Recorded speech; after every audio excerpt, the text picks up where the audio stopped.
प्रमाण पत्र को भरना सीख लेते हैं। इसमें कितने कॉलम है? पहला कॉलम आप देख रहे होंगे, इसमें क्रमांक का है। दूसरा कॉलम है अभ्यर्थियों का नाम, यानी कि इसमें उसी क्रम में हम अभ्यर्थियों के नाम लिखेंगे जिस क्रम में इसमें बैलेट चिपका हुआ है। ठीक है, अब हमने पहले कैंडिडेट को कितने वोट डाले हैं? कितने वोट डाले हैं? 3। ठीक है, परिणाम में उसकी पर्चियां कितनी निकली हैं? छांट कर रख ली है, वो भी कितनी निकली है? 3 निकली है। ठीक है, अब हम इसका परिणाम चेक करने से पहले हमें क्या करना पड़ेगा? क्या करना पड़ेगा? रिजल्ट देखने से पहले हमें सीयू को क्लोज करना पड़ेगा, क्लोज बटन दबाना पड़ेगा। जब तक इस मशीन की एक टेंडेंसी होती है कि जब तक आप इसका क्लोज नहीं दबाओगे इसका रिजल्ट नहीं देख पाओगे। क्या टेंडेंसी है? क्लोज दबाकर ही रिजल्ट देख पाओगे। क्लोज दबा दिया तब रिजल्ट देखोगे, यदि क्लोज दबा दिया उसके बाद आप बैलेट नहीं दे पाओगे, बैलेट दोगे तो इनवैलिड आएगा। यह टेंडेंसी है, यानी कि क्लोज तो पोल ऑफ, क्लोज नहीं तो you can't see the result of this machine. आप रिजल्ट ही नहीं देख सकते कौन से कैंडिडेट को कितने वोट मिले हैं। तो हमने फिर क्या किया है? क्लोज किया। क्लोज करने के बाद हम रिजल्ट दबा रहे हैं तो प्रत्येक कैंडिडेट के वो रिजल्ट डिस्प्ले करना शुरू कर देता है। एक कैंडिडेट के रिजल्ट को शो करने में लगभग मशीन 9 सेकंड का समय लगाती है, जिसमें 2 सेकंड की बीप और फिर 5 सेकंड का डिस्प्ले, कुल मिला के 7 सेकंड का डिस्प्ले, 2 सेकंड का पोज, फिर आगे दूसरे कैंडिडेट के रिजल्ट को वो दिखाती है। ठीक है, हम मैच कर रहे हैं। पहले कैंडिडेट का रिजल्ट मशीन में शो होता है 3 वोट, पर्ची कितनी आई है? 3, और हमने वोट कितने दिए थे? 3।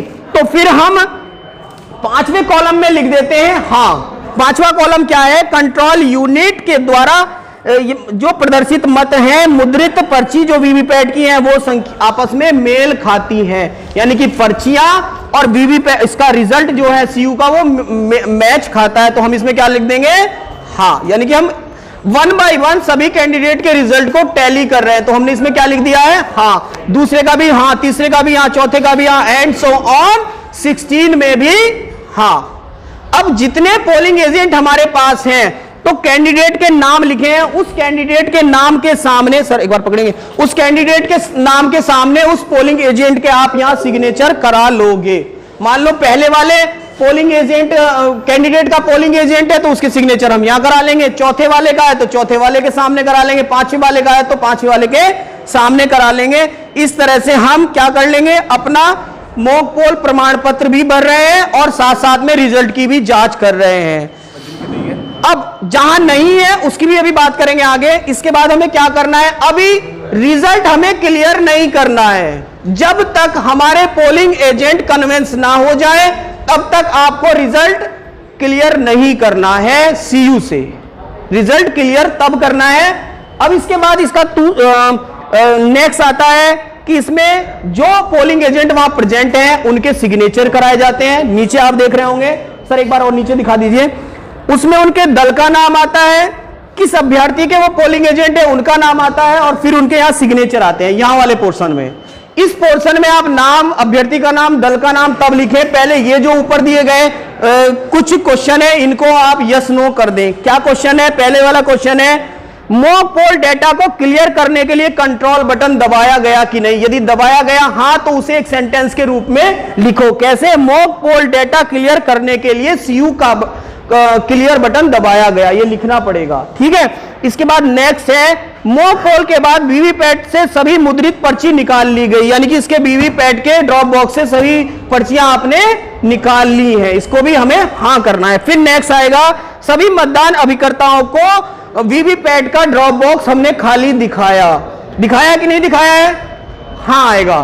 फिर उसमें आएगा वास्तविक मतदान से पहले सुनिश्चित किया जाए कि मतदान अभिकर्ताओं को भी यह प्रदर्शित किया गया कि उसमें पैड में कोई पर्ची नहीं थी और टोटल का बटन दबाकर दिखाया गया। टोटल का बटन जब दबाया मॉक पोल से पहले तब कितना था उसमें? 0। मॉक पोल के बाद सीआरसी करने के बाद जब हमने मशीन को रेडी कर दिया एक्चुअल पोल के लिए तब उसमें टोटल कितना है? 0। हाँ हाँ करते जाएंगे और इस तरह से साइन करवा लेंगे। फिर इसमें एक नेक्स्ट सर एक और आएगा पोर्शन, एक पोर्शन और खोल दीजिएगा। इसमें आएगा पीठासीन, इसमें अपने यथास्थान सिग्नेचर कर देंगे। सबसे नीचे आएगा जो आपकी पोलिंग पार्टी है, उसमें P1, P2 और P3 भी अपने नाम और सिग्नेचर इसमें नीचे करेंगे। इस प्रकार आपका मॉक पोल प्रमाण पत्र भरकर तैयार हो जाता है। ठीक है, इसके बाद हमें क्या करना है, जो हमारी ये पर्चियां थी जिन पर आपने स्लिप मॉक पोल स्लिप वाली मोहर लगाई है, इनको एक काला लिफाफा भी मिलेगा, उस काले लिफाफे में रखेंगे, उसको मोहर बंद करेंगे और वो आपका जो है ईवीएम से संबंधित जो डॉक्यूमेंट है उसके साथ जाएगा। पहले पैकेट के साथ जाता है मॉक पोल वाले पर्चियों का लिफाफा, जो काला लिफाफा है। समझ गए? इसके बाद हमें क्या करना है, इसके बाद हमारी प्रोसेस शुरू होती है, सीलिंग प्रोसेस।